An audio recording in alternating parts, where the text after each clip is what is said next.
కరుణాకర్ సుగుణ గారు ఒక సందర్భంలో అన్నారు, నేను ఇంటర్వ్యూ క్రమంలో అన్నాడు, స్త్రీల కూడిక పేరుతోటి వాళ్ళని వంచిస్తారట. ఎవరిని వంచేది? స్త్రీలని. నేను ఒక ప్రశ్న అడుగుతున్నా కరుణాకర్ని, చర్చికి వెళ్ళినటువంటి ఆడవాళ్ళందరినీ పాస్టర్లు ఇలా చేస్తారు అంటున్నాడు కదా, మరి కరుణాకర్ క్రిస్టియానిటీలో ఉన్నాను అంటున్నాడుగా, మరి కరుణాకర్ కుటుంబంలో ఉన్న ఫ్యామిలీ చర్చికి వెళ్ళారుగా, వెళ్ళారు లేదా? వెళ్ళినట్టుగా చూస్తున్నారు ఇతను. మరి ఇతను వీళ్ళ ఇంట్లో లేడీస్ ని వాళ్ళ పాస్టర్లు ఏమన్నా ఇబ్బంది పెట్టారా? వాళ్ళ పాస్టర్లు ఏమన్నా గోకారా? ఉంటే చెప్పమని, మరి అలాంటి చెప్పండి. వాళ్ళ ఇంట్లో లేడీస్ మీద చెప్పమని బయటకు వచ్చి లేనిపోయిన అబద్ధాలు పాస్టర్ల మీద నేనేం తప్పు మాట్లాడాను?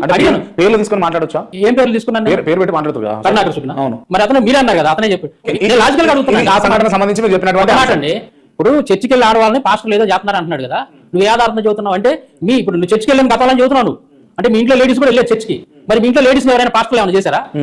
మరి ఏమి చేయలేదు కదా మీ ఇంట్లో లేడీస్ పాస్టర్, నువ్వు ఎందుకు అబద్ధాలు చెప్తున్నావు? చేస్తే చెప్పమను, ఒక నిమిషం చేస్తే చెప్పమను, ఏ పాస్టర్ చేశాడు మీ ఇంట్లో, ఏ లేడీస్ ని ఏ పాస్టర్ ఏమి ఇబ్బంది పెట్టాడు, మొత్తం రుజువులు చేస్తారు, ఆధారాలు చేస్తారు. ఒకటండి, భూత పుస్తకం ఈ రోజు మతోన్మాదులు కావచ్చు, ఎవరైనా కావచ్చు, నేను మీ ద్వారా తెలియజేస్తున్నాను, ఎవరైనా కానీ ఆ మాట అనేవాళ్ళు ఒకసారి ఆలోచించాలి. భూత బొమ్మలు చర్చి మీద ఉన్నాయా, లేకపోతే ఆ మాట అనే వాళ్ళ యొక్క దేవాలయాల మీద ఉంటున్నాయా? ఎందుకంటే భూత బొమ్మలు దేవాలయాల మీద చెప్పండి, ఎందుకున్నాయి? మీ దేవాలయాల మీద భూత బొమ్మలు ఎందుకున్నాయి? అవి కూడా ఎంత భయంకరంగా ఉన్నాయి. ఒక జంతువులతోటి స్త్రీలు సెక్స్ చేస్తున్నట్టు, ఒక స్త్రీతో 10 మంది సెక్స్ చేస్తున్నట్టు, అసలు ఆ రోజులు ఎలా ఆమోదయోగ్యమైనవి? మరి అటువంటి మీ గ్రంథాలు ఏమైనా ఉన్నాయా? అటువంటి ఉండే చెక్కి పెట్టుకున్నారా మీరు?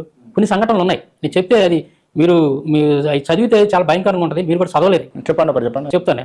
ఆ శిల్పాన్ని చక్కగా చెక్కి పెట్టుకున్నారండి. చెప్పండి. పార్వతి శివుడు వాళ్ళు రతి కార్యంలో ఉన్నప్పుడు అగ్ని చిలక రూపంలోకి గదిలోకి వెళ్తాడు. అయితే ఆ గదిలోకి వెళ్ళినప్పుడు వెంటనే వాళ్ళు పైకి లేపిస్తాడు, శివుడు లేపిస్తాడు, పార్వతీదేవి నగ్నంగా ఉంటుంది, గబోబా బట్టలు చదువుకుని లోపలికి వెళ్ళింది. అప్పుడు ఈ శివుడు ఏమంటాడంటే, నేను పార్వతీదేవితో రతి క్రీడలో ఉండగా నువ్వు వచ్చి డిస్టర్బ్ చేశావు, నేను సగం వీర్యాన్ని ఆమె ఏళ్ళలో వదిలేను, ఇంకా సగం ఉంది, అది నువ్వు తాగాలి, అది వేస్ట్గా పోవడం లేదని చెప్పేసి అగ్నికి వీర్యాన్ని తాగుతాడు. రండి, ఈ ఘట్టాన్ని ఈ శిల్పాన్ని ఛత్తీస్గఢ్లో ఒక శివుడి టెంపుల్ మీద చెక్కి పెట్టుకున్నారు, చాప్రానో ఏదో ఉంది, అది ఇప్పుడు 2 రెట్లు కొడితే వచ్చింది. అది చాలా భయంకరంగా చిలక రూపంలో ఉన్నటువంటి అగ్ని శివుడు యొక్క పురుషాంగాన్ని నోట్లో పెట్టుకుని వీర్యం తాగుతున్నటువంటి చెక్కి పెట్టుకున్నాం. ఎలా అనిపించింది? ఎలా ఫీల్ అయ్యారు? అది నాకు ఒక బూతు లాగా అనిపించింది. ఇంకా రకరకాల భంగిమల్లో బూతు బొమ్మలన్నీ కూడా మీరు పెట్టుకొని ఎందుకు వచ్చినాయి ఆడ, ఎందుకుండే ఇలా, ఎందుకుంది ఈ గ్రంథాలు ఇలా, ఎందుకుంది మీ గురించి మీరు ఆలోచించకుండా బైబిల్లో బూతులు ఉన్నాయి అని చెప్పి బైబిల్లో ఆ రకంగా మీరు మాట్లాడుతూ ఉన్నారంటే అది ఎంతవరకు కరెక్ట్, అది ఎంతవరకు న్యాయం అనేది ఒకసారి ఆలోచించుకోమని అలాంటి వాళ్ళకి చెప్తున్నాను.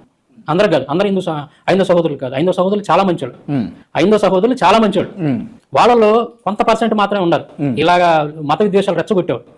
ఐదో సహోదరులు అందరూ కనుక అలాంటి వాళ్ళకి అయితే ఈ దేశం ఇలా ఉండేది కాదు. చాలా మంది సహోదరులు ఉన్నారు, క్రైస్తవులు అంటే గౌరవించేవాళ్ళు ఉన్నారు, వాళ్ళని ప్రేమగా చూసేవాళ్ళు ఉన్నారు, ముస్లిమ్స్ కానీ క్రైస్తవులు కానీ వాళ్ళందరితో కలిసిమెలిసి ఉండేవాళ్ళు ఉన్నారు. అటువంటి సహోదరుల వాళ్ళు ఎటువంటి ఇబ్బంది లేదు. కానీ ప్రత్యేకంగా మత విద్వేషాలు రెచ్చగొడుతూ దీని